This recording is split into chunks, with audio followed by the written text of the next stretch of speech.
Hello everyone. সকলোৱে আছেনে?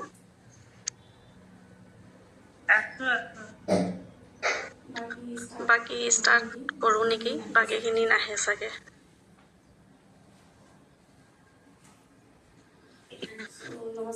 নমস্কাৰ, মোৰ নাম সুনিতা ভূঞা। মই এগৰাকী ৰেকি গ্ৰেণ্ডমাষ্টাৰ, লগতে নিউমালজিষ্ট, টেৰ' ৰিডাৰ কৰোঁ, লগতে হোম বেকাৰ আছিলোঁ আৰু এতিয়া হাউচৱাইফ। আজি আমি পাতিম ৰেকি বিষয়ে। মই ৰেকি কিয় আহিলোঁ আৰু কি কাৰণে আহিলোঁ অকণমান চমুকৈ জনাবলৈ। ক্লিয়াৰ মাতটো শুনিছেনে? সকলোৱে মিউট কৰি ল'ব দেই, নহ'লে ক্লিয়াৰ মাতটো নুশুনিব।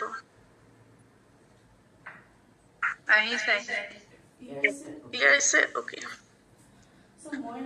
মই ৰেকি আহিছিলোঁ 2023, কাৰণ মোৰ সেই সময়ত অকণমান প্ৰব্লেম চলি আছিলে, থাইৰইড প্ৰব্লেম আছিলে, বহুত ডাঙৰ থাইৰইড আছিলে। মানে 4 বছৰ ধৰি থাইৰইড এটা আছিলে। তাৰ কাৰণে মই এই খুচৰি আছিলোঁ এইটো বিষয়ে। মানে শুনিছিলোঁ যে হাতৰ স্পৰ্শৰে মানুহৰ ঠিক কৰিব পাৰে। তেতিয়া মানে কি আছিলে, বেক পেইন, মানে সৰু সুৰা ইছ্যুবিলাক আহি থাকে হ'লে এনি টাইম পিল খাব লগা হয়, গেষ্ট্ৰিক সমস্যা আছিলে, তেনেকুৱা ধৰণৰ নানা ধৰণৰ মানে প্ৰব্লেমবিলাক হৈ থাকে হ'লে তেতিয়া মই এইবিলাক চাই থাকোঁতে ফেচবুকত এদিন পোষ্ট পাইছিলোঁ যে ৰেকি বিষয়ে। তেতিয়া মই মোৰ গুৰুৰ লগত কণ্টেক্ট কৰিলোঁ, মেছেজ কৰিলোঁ যে থাইৰইডটো ভাল হ'ব নেকি। তেনেকৈ চাই ক'লে হ'ব, কিন্তু টাইম লাগিব, তেনেকৈ কৈছিলে। মই ভাবিলোঁ হয়, হাতৰ স্পৰ্শৰে মানুহক ঠিক কৰিব পাৰে। তেনেকৈ মই জইন কৰিলোঁ। ফাৰ্ষ্ট ডিগ্ৰী কৰিলোঁ, ছেকেণ্ড ডিগ্ৰী কৰিলোঁ, থাৰ্ড ডিগ্ৰী কৰিলোঁ, আৰু ইমান ভাল লাগিল। মই মানে ফাৰ্ষ্ট ডিগ্ৰীত ইমান ফিল নহ'ল যদিও ছেকেণ্ড ডিগ্ৰীত বহুতখিনি ফিল হৈছে। ছেকেণ্ড ডিগ্ৰী কৰাৰ পাছত ভাবিলোঁ নাই, নিজৰ কাৰণেহে শিকিম, ইমানতে সামৰি দিওঁ। কিন্তু ইমানখিনি এনাৰ্জি ফিল হ'ল, মই আকৌ মাষ্টাৰ ডিগ্ৰীলৈকে কৰি গোটেই কমপ্লিট কৰিলোঁ। কমপ্লিট কৰি তাৰপিছত তেনেকৈ গ্ৰেণ্ডমাষ্টাৰ হ'লোঁ। ভাবিলোঁ কি বহুতক এইটো মই জনাওঁ যে মানুহৰ মানে মোৰ এতিয়া বেক পেইনো নাই, গেষ্ট্ৰিকৰ সমস্যা নাই, থাইৰইডটো মই যেনেকৈ বিচাৰিছিলোঁ তেনেকৈ ভাল হৈছে। আৰু মই খুব এফৰ্মেশ্যন লিখিছিলোঁ, পজিটিভ এফৰ্মেশ্যন বহুত লিখিছিলোঁ, তেনেকৈ আজি ভাল হৈছে। তো বহুতক সেইটো কাৰণে কওঁ যে ইমান ঔষধৰ ওপৰত ভৰসা নকৰি মানে নিজে হিল হৈ ভাল হোৱাটো বহুত দৰকাৰ। নিজৰ ল'ৰা ছোৱালীক দিব পাৰে, নিজৰ ইম'চনেল যিবিলাক আপোনাৰ ইছ্যু সকলোবোৰ মানে ৰেকি দ্বাৰাই ভাল কৰে। আৰু বহুতে ভাবে যে ৰেকি তন্ত্ৰ বুলি, যাদু বুলি ভাবে, যাদু টনা বুলি কৰা বুলি কয় বহুতে। কোনো ধৰণৰ যাদু টনা নহয়, বহুত ধুনীয়া এটা এনাৰ্জি হয়, ইমান পজিটিভ এনাৰ্জি যে আপুনি কৰি থাকিলে ভাল ৰিজাল্ট পাব, গেপ দিলে সিমানতে ৰৈ যাব। সেইকাৰণে কয় যে ৰেকি কৰিবলৈ ধৈৰ্য লাগিব। ৰেকি সদায় ধৈৰ্য অনুসৰি আপোনাৰ কামবিলাক কৰিব, মানে তেনেকুৱা ধৰণৰ ৰেকি এতিয়া আমি পাতিম কৰ পৰা ষ্টাৰ্ট হ'ল। এইটো মোৰ পৰিচয়, আপোনালোকক সুধিম কিয় ৰেকি আহিব বিচাৰিছে তেনেকৈ। এতিয়া পাতিম যে ৰেকি প্ৰথম গুৰু কোন আছিলে।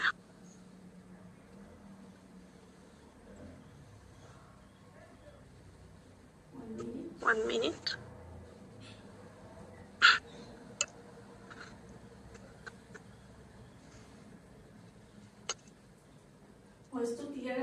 ভইচটো ক্লিয়াৰ আহি আছেনে? আহিছে ক্লিয়াৰ আহিছে। ফাৰ্ষ্ট হৈছে ৰেকি অৰ্থ। ৰেকিটো ক'ৰ পৰা আহিলে? ৰেকি হৈছে এটা জাপানীজ শব্দ। ৰে মানে হৈছে সাৰ্বজনীন, আধ্যাত্মিক, ঈশ্বৰীয়, মহাজাগতিক শক্তি, আৰু কি মানে হৈছে অৰ্থ শক্তি, গুৰুত্বপূৰ্ণ শক্তি, পৰমা উৰ্জা।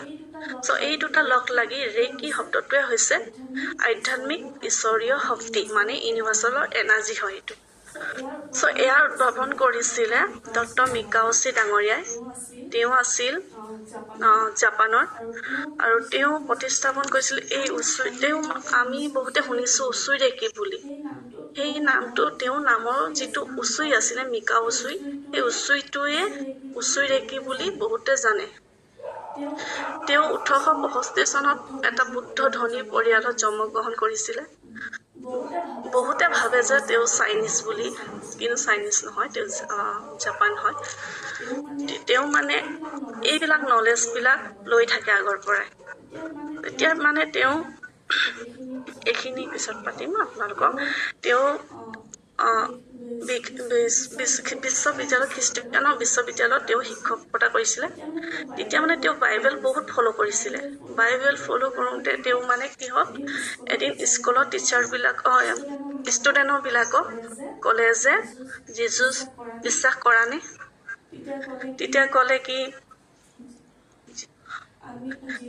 যীশুছে যেনেকৈ মানুহবিলাকক চুই পিনি ভাল কৰিছিলে, তেনেকৈ আমাক আপুনি চুই পিনি ভাল কৰি দিয়ক, তেতিয়াহে আমি যীশুছক মানিম। সেই সময়ত মিকাওছুই ডাঙৰীয়া একো উত্তৰ নাপালে, ভাবিলে সেইটো এতিয়া কি কৰিম, এনেকুৱা ধৰণৰ হৈ পৰিল কথাটো। তাৰপিছত তেওঁ মানে সেই সময়ত উত্তৰ দিব নোৱাৰি গুচি আহিলে। উভতি অহা পাছত তেওঁ সেইখিনি বহুত জেগাত গ'ল, খুচৰিলে, আৰু হিলিং ক'ৰ পৰা কি সেইবিলাক মানে অলপ বিচাৰিব ধৰিলে। তেতিয়া মানে তেওঁ ঋষি-মুনি সকলৰ ওচৰলৈ গৈছিলে। ঠিক আছে, তেতিয়া মানে তেওঁ চাইনা, ভূটান বহুত জেগাত মানে এই খুচৰিলে, এইখিনি মানে কেনেকৈ মানুহক ভাল কৰিব পাৰি। তেতিয়া মানে তেওঁ হিলিং বুদ্ধা বুলি ঋষি-মুনি এজনে কিতাপ দিছিলে, সেইখন পঢ়িবলৈ। আৰু তেওঁ মানে ঋষি-মুনিবিলাকৰ লগতো অলপ কথা বতৰা পাতিছিলে, সেইবিলাক অকণমান জ্ঞান লৈছিলে, লগতে এই কিতাপখন পঢ়িছিলে, তাৰ পৰা নলেজ লৈছিলে। বহুত তেওঁ মানে নলেজ লৈছিলে। আৰু এই ভাগতে তেওঁ ডক্টৰেট ডিগ্ৰীটো কৰিছিলে। মানে বহুতে ভাবে ৰেকি কমপ্লিট কৰিলে ডক্টৰ হৈ যায়, নহয়, তেওঁ এইবিলাক ক্ষেত্ৰত ডক্টৰেট ডিগ্ৰীটো কৰিছিলে। ঠিক আছে, তেওঁ তাৰপিছত এডোখৰ ঠাই আছিলে য'ত জাপানৰ সেইখিনিতে আছিলে, ধ্যান কৰিছিলে জংঘলত। ধ্যান কৰোঁতে তেওঁ মানে কি কৰিলে, 21টা শিল, আগৰ দিনত কি আছিলে, কেলেণ্ডাৰ নাছিলে আৰু একো তেনেকুৱা ধৰণৰ বস্তু নাছিলে যিটো মানে লিখি থ'ব পাৰি। তেওঁ কি কৰিছিলে, 21টা শিলগুটি লৈ গৈছিলে, পাথৰ। আৰু পাথৰ কি কয়, তেওঁ মানে ঘৰ বাৰী এৰি সেই ঠাইডোখৰত ধ্যান কৰিবলৈ গ'লগে যে। তাৰপিছত তেওঁ শিলগুটিকেইটা প্ৰতিদিনাই ধ্যান কৰোঁতে এটা এটা পাহাৰৰ ওপৰত তললৈ পেলায়। তেতিয়া তেওঁ ধ্যান কৰি আছে। লাষ্ট দিনাখন তেওঁ যিটো মানে 20টা দলি মৰাৰ পাছত 21 দিনাখন এটা দলি মাৰোঁতে যিটো মানে পাহাৰৰ ওপৰৰ দলি মাৰিছিলে, তেতিয়া কয় যে বহুতে তেওঁ সেই শিলগুটিটো উভৈ আহি থাৰ্ড টাইম মানে পৰিছিলেহি। আৰু শুনিছো যে সেই শিলগুটিটো তেওঁ ওপৰলৈ দলি মাৰিছিলে, ওপৰলৈ দলি মাৰোঁতে হয়তো তেওঁ থাৰ্ড টাইম সেইটো স্পৰ্শ কৰিছিলে। তেতিয়া তেওঁ এটা বগা ৰশ্মি পোহৰ দেখিছিলে। সেই ৰশ্মিটো দেখাৰ পাছত তেওঁ ভয় খালে। ভয় খোৱাৰ লগে লগে কি কৰোঁ কি নকৰোঁ তেনেকুৱা ধৰণৰ হৈ পৰিলে। তাৰপিছত তেওঁ মানে ভয়তে দৌৰি দৌৰি গুচি আহিলে সেই ঠাইডোখৰৰ পৰা। তেতিয়া মানে তেওঁ কি হ'ল, সেইখিনি গম পোৱা নাছিলে যে তেওঁ কি হ'ল কি নহ'ল। মানে তেওঁ সেইডোখৰ ঠাইৰ পৰা গুচি আহি ৰাস্তাত মানে তেতিয়া শিলগুটি আছিলে ন, পাহাৰ আহোঁতে তেওঁ ভৰিত দুখ পাইছিলে। ৰ'ব, এইডোখৰ আৰু অলপ চেৰা কৰি দিছোঁ, ৰ'ব 1 minute।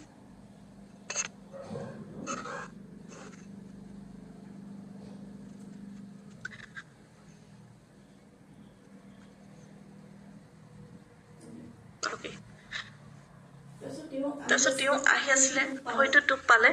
ভৰিটো দুখ পোৱাৰ লগে লগে তেওঁ মানে সেই বিষটো অনুভৱ কৰা নাছিলে, অনুভৱ কৰা নাই। কিন্তু তেজ ওলাইছে জেগাডোখৰৰ পৰা। তেজ ওলাই থাকোঁতে তেওঁ ভাবিছে যে দুখ পালোঁ, কিন্তু মোৰ বিষটো হোৱা নাই। এইটো আমাৰো হ'ব এক্সপিৰিয়েঞ্চ, আমি যেতিয়া ৰেকি কৰিম তেতিয়া হ'ব। তেতিয়া মানে তেওঁ বিষটো তেনেকৈ ঔষধ, তেতিয়া বনৌষধ লগাই তেওঁ বেণ্ডেজ মাৰি আহিলে। আৰু অহাৰ পাছত তেওঁ কি কৰিলে, আধা ৰাস্তা অহাৰ পাছত তেওঁ ভোক লাগিলে, কাৰণ 21 দিন তেওঁ একো খোৱা নাছিলে। খোৱা নাই কাৰণে তেওঁ বহুত ভোক লাগিলে। ভোক লগাৰ কাৰণে এখন হোটেল আছিলে তাতে, হোটেলখনত তেওঁ গৈ তাতে এজনী সৰু ছোৱালী লগতে দেউতাক আছিলে।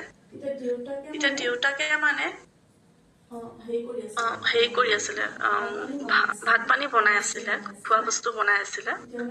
তেতিয়া মানে খোৱা বস্তু বনাই থাকোঁতে ছোৱালীজনী তাতে দুৱাৰমুখতে বহি আছিলে, বহি পিনি তাই মন মাৰি আছিলে। তেতিয়া ডক্টৰ মিকা অচুৰীয়ে সুধিলে যে ভণ্টি তোমাৰ কি হৈছে?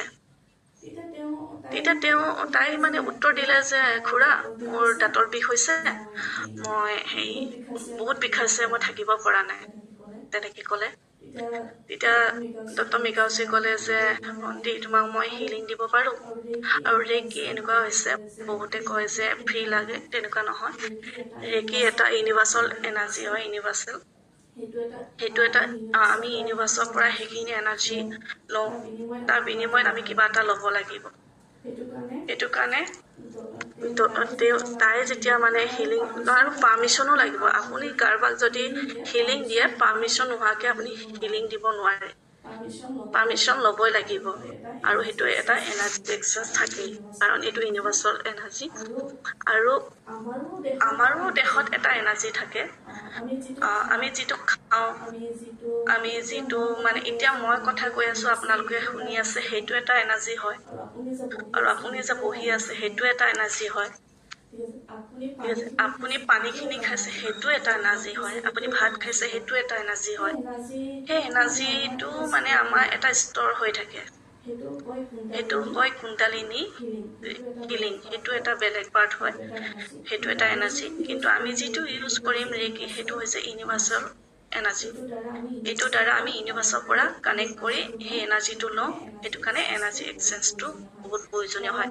কাৰণ কি হয়, যাক আমি হিলিং দিম তেওঁ কিবা এটা নহয় কিবা এটা প্ৰব্লেম হৈছে ন, সেই প্ৰব্লেমৰ কাৰণে তেওঁ কিবা কৰ্মা আছে, কৰ্মা লাগিলে কাৰণেতো প্ৰব্লেম আহিছে।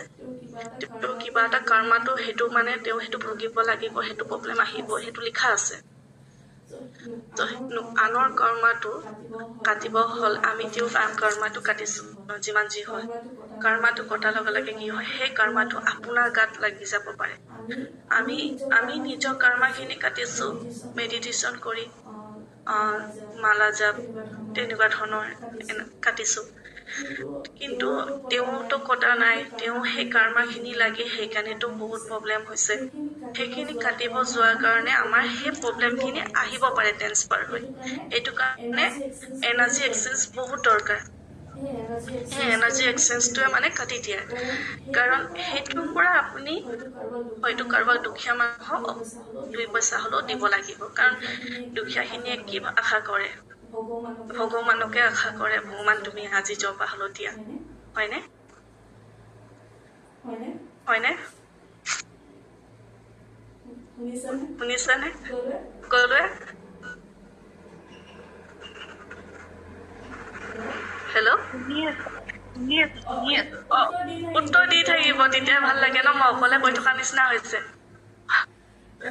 তাৰপিছত তেতিয়া মানে কি হ'ল, সেই এনাৰ্জিটো কাটিব। তেতিয়া মানে কি হয়, আমি যেতিয়া দক্ষিণাটো দি দিওঁ, তেতিয়া মানে কি তেওঁ আশীৰ্বাদ দিয়ে মূৰত সদায় যে ভগৱানে তোমাৰ মংগল কৰক। সেইটো আমাৰ কাৰণে বহুত ইম্পৰ্টেণ্ট। বুজি পাইছা? ইম্পৰ্টেণ্ট, বহুত ইম্পৰ্টেণ্ট। তেতিয়া মানে সেইটো এটা এনাৰ্জি। সেইটো কাৰণে সদায় মানে আপোনালোকে হিলিং দিয়ে বা কাৰোবাৰ কোনো বস্তু দিয়ে, এনাৰ্জি এক্সেঞ্জ, পানী এগিলাচ হ'লেও ল'ব। সেইবিলাকে মানে বহুত প্ৰব্লেম আনে জীৱনত। তেনেকুৱা এতিয়া তাই মানে দাঁতৰ বিষ আছিলে, মিকাউচি হিলিং দিছিলে। হিলিং দিয়াৰ লগে লগে তাই ভাল পালে। ভাল পোৱা এতিয়া তাই সৰু ছোৱালী কি দিব বিনিময়, সেইকাৰণে দেউতাকে খোৱা বস্তুখিনিকে দিলে মানে এনাৰ্জি এক্সচেঞ্জ হিচাপে। তেওঁতো 21 দিন বহুত ভোকত আছিলে, বহুত খাই দিলে। খাই দিয়াৰ পাছত আমি বেছিকে ভাত খালে কি হয়, বেছি আমি যেতিয়া ভোক লাগে বেছি ভাত খাই দিওঁ, খোজকাঢ়িব নোৱাৰো, পেটৰ অকমান ফুলি থকা নিচিনা লাগে, পেটটো গধু গধু লাগে, হয়নে?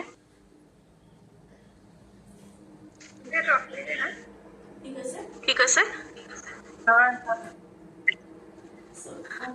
আমাৰ পেটটো তেনেকুৱা গধু গধু লাগে। এতিয়া তেওঁ মানে কি কৰিলে, নিজৰ পেটটোকে হিলিং দিলে। হিলিং দি ভাল পালে। তেতিয়াই মানে ষ্টাৰ্ট হয় এই হিলিং এনাৰ্জিটো। আৰু ইয়াত বহুত নিয়ম আছে, প্ৰিন্সিপাল আছে, আৰু সৰু সুৰা অলপ নিয়ম আছে, সেইখিনি ক্লাছত ক'ম। তেনেকে ষ্টাৰ্ট হ'ল। আৰু এনেকে আহি আহি আমাৰ ইয়াত আহি পৰিলে এই ৰেকিটো। এইটো মানে ডক্টৰ মিকাওচি ডাঙৰীয়া উদ্ভাৱন কৰিছিলে। কোনোবাই কিবা ক'ব?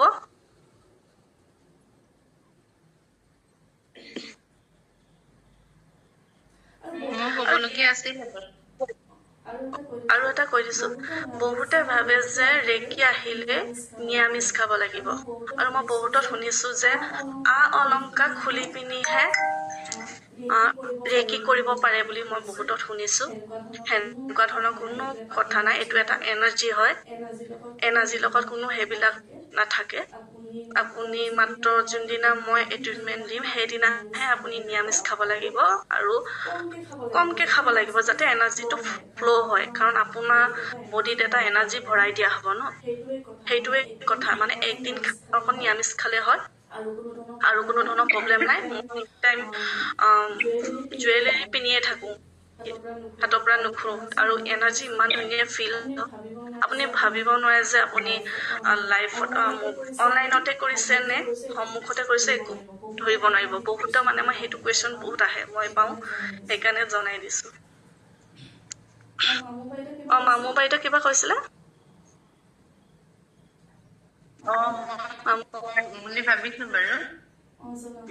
জনাওক। মোৰ জাৰ্ণিটো তেনেকেই ৰেকি জাৰ্ণিটো। তাৰমানে মানুহৰ মানে লাইফত মানে মোৰ নিজৰ প্ৰব্লেমে আছিলে, কিন্তু মানে কি সকলো মানুহৰ ইমান প্ৰব্লেম থাকে লাইফত, ইটোৰ পিছত সিটো প্ৰব্লেম মানে শুনি থাকো, দেখি থাকো ন আমি সকলোৱে, কিমান ইছ্যু হৈ থাকে মানুহৰ লাইফত। তাৰমানে মই মনে মনে ভাবি থাকো, আৰু মই মানে কি ৰেকি শিকাৰ আগৰ পৰাই মই মানে সেইটো এটা কানেকশ্যন আছিলে ইউনিভাৰ্চৰ লগত। মই ভগৱানৰ লগত কথা পাতো দেই, মেইন কথা। যেনেকে মই ঘৰৰ মানুহৰ লগত মানে কথা পাতো খুলি পেলাই, তেনেকে মই ইউনিভাৰ্চৰ লগত কথা পাতো যে এনেকুৱা একো শক্তি নাই নেকি। তেতিয়া কিন্তু মই ৰেকিৰ বিষয়ে একোৱে নাজানো, এনেকুৱাও যে এটা শক্তি থাকিব পাৰে। তাৰপিছত মই মানে ভাবি থাকো, কৈ থাকো যে এনেকুৱা এটা শক্তি থকা হলে, যে মানে কি মানুহৰ চব বস্তু মানে সমাধান হৈ যোৱা হলে, মানে সেই শক্তিটোৱে যদি সমাধান কৰি দিব পৰা হলে মই নিশ্চয় কৰিলো হয়। মানে তেনেকে ভাবি থাকো আৰু কথা পাতি থাকো।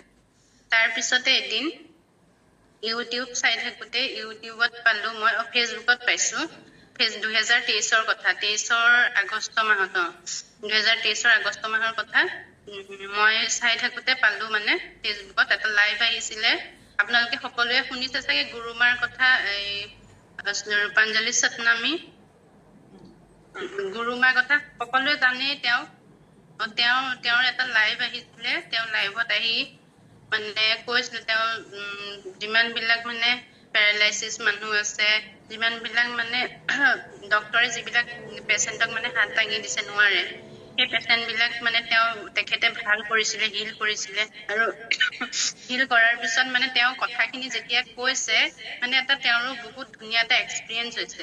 কথাখিনি কোৱাৰ পিছত তেওঁৰ মানে অটমেটিক চকু পানী ওলাই গৈছে, মানে সুখৰ চকু পানী। এইখিনি মানে এনেকুৱা এটা মানে ষ্টেজৰ পৰা মানুহ এজনক মানে ভাল কৰি দিব পৰা, সেইটো কিমান সুখৰ কথা। তাৰ পিছত মানে সেই ৰেকি কি বস্তু হয়, মানে কেনেকুৱা ধৰণৰ বস্তু, মোৰ মানে বহুত জানিবলৈ মন গ'ল। তাৰপিছত মই খুব খুচৰিলো, ইউটিউবত চাওঁতে মই মোৰ গুৰুক পালো। গুৰুক পোৱাৰ পিছত মোৰ গুৰুৰ লগত মানে কন্টেক্ট কৰিলো।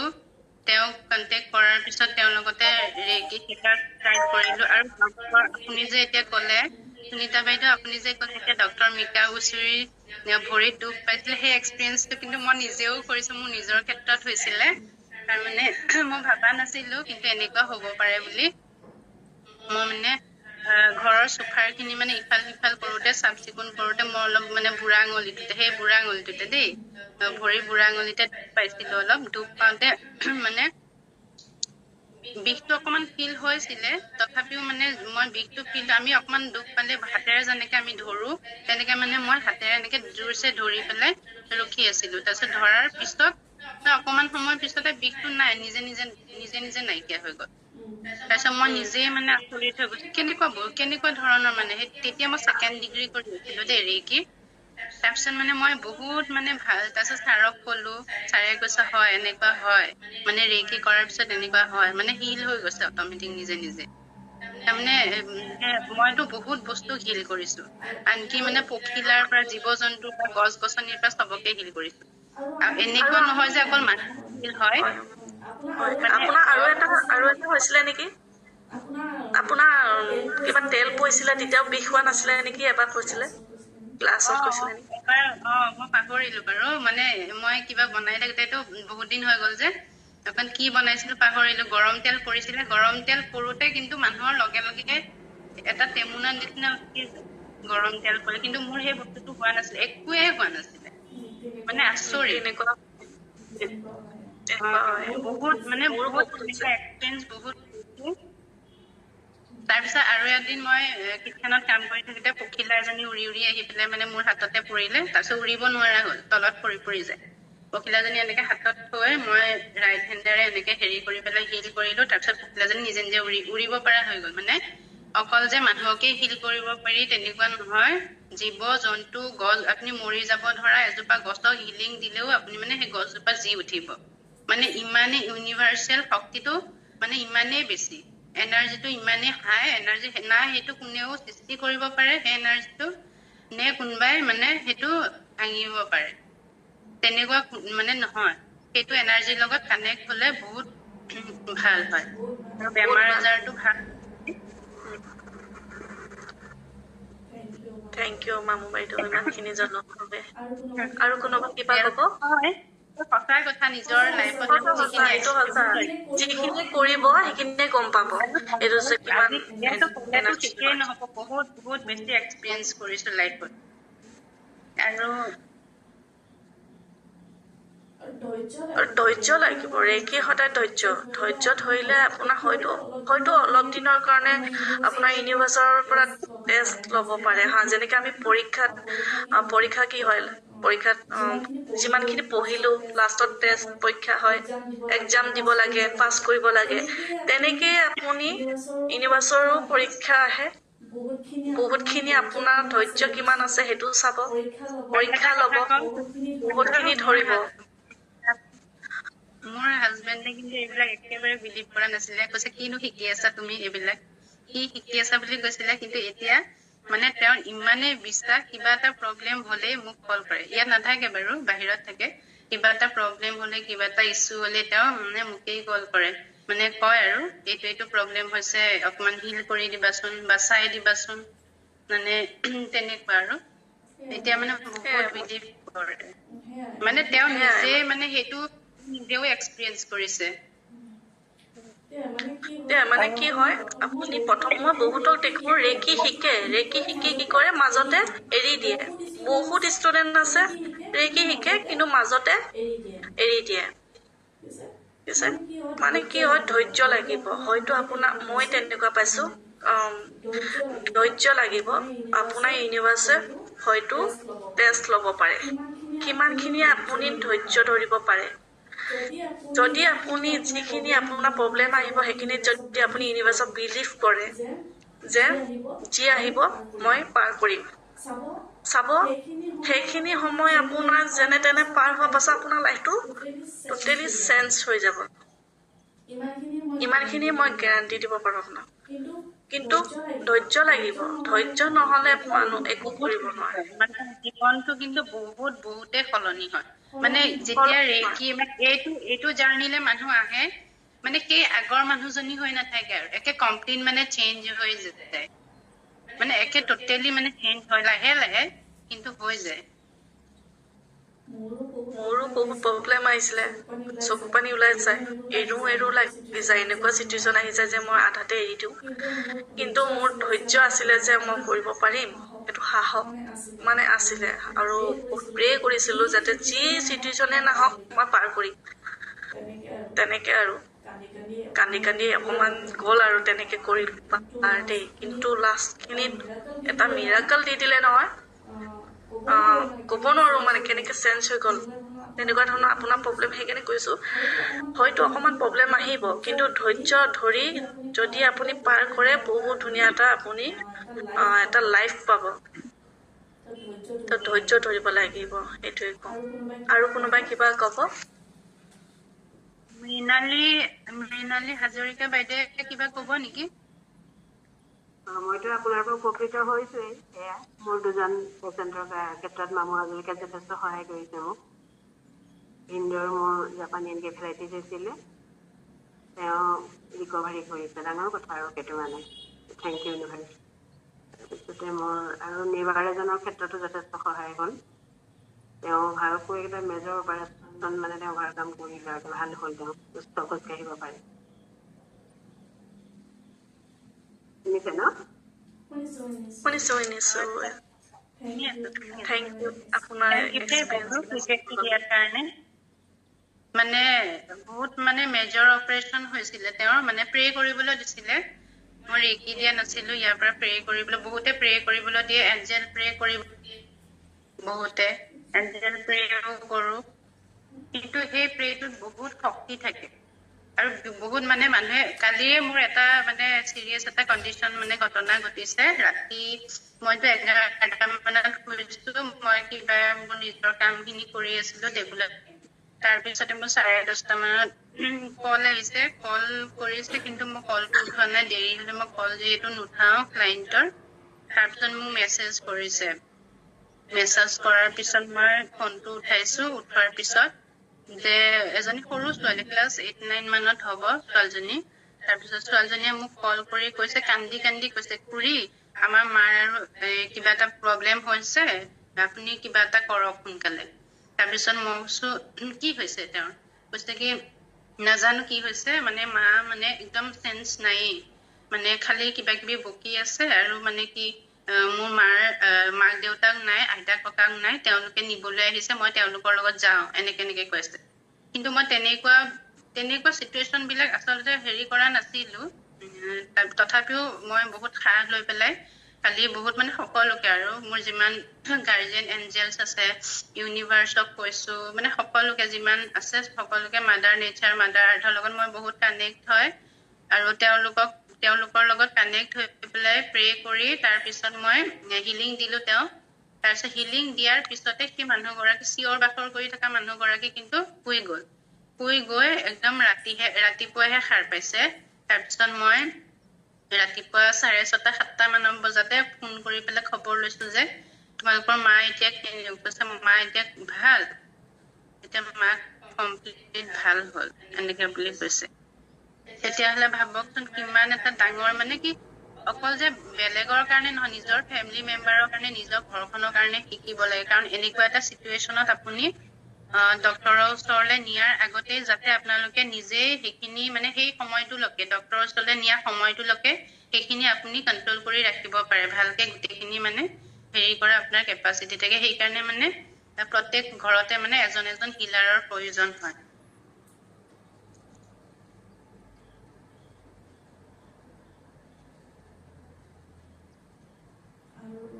আৰু থেংক ইউ মামু বাইদেউ ইমানখিনি জনোৱাৰ বাবে আৰু কোনোবাই কিবা ক'ব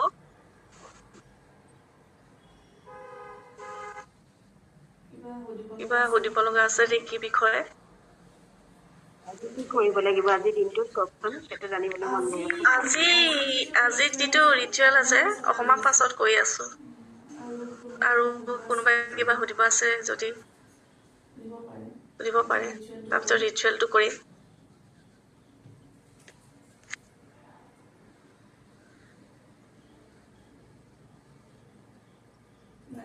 নাই চাগে ৰিচুৱেলটো কৰোঁ নেকি ৰিচুৱেলটো কৰোঁ তো আজি 12 পৰ্টেল হয় আজি বহুত মানে ইউনিভাৰ্চৰ পৰা এখন দুৱাৰ খোল খায় যিখন মানে কি মেনিফেষ্টেশ্যন কাৰণে বহুত ভাল সকলোৱে আজি কি কৰে প্ৰে কৰে আজি বহুতখিনি মানুহ পজিটিভ হৈ থাকে আজি মানে গোটেই এনাৰ্জিটো মানে পজিটিভ হৈ থাকে চ' সেইকাৰণে মানে এই এনাৰ্জিটো যিমান পজিটিভ হয় ইউনিভাৰ্চৰ লগত সিমানে সোনকালে কানেক্ট হয় সেইকাৰণে কৈছে আজিৰ দিনটো মেনিফেষ্ট কৰিলে আপোনাৰ ফুলফিল হোৱা 100% চান্স থাকে কাৰণ সেই দুৱাৰখন খোল খাই থাকে যে ইউনিভাৰ্চৰ লগত মানে সকলোৱে পজিটিভ কৰোঁতে কৰোঁতে সেই কানেক্ট হৈ থাকে। সেইকাৰণে মানে আজি উইচ ফুলফিলমেণ্ট কৰাৰ কাৰণে বহুত ভাল। সকলোৱে যোগাৰ কৰিলে বস্তুখিনি কৰিলে প্ৰথমতে আপোনাৰ নিজৰ 12টা উইচ লিখিব, পেপাৰত লিখিব পাৰে। তেজপাত থাকিলে তেজপাত লিখিব পাৰে, 12টা উইচ লিখিব। ঠিক আছে, এতিয়া কৰিব না সকলোৱে? কাগজ লৈছে? কাগজ লৈছে সকলোৱে?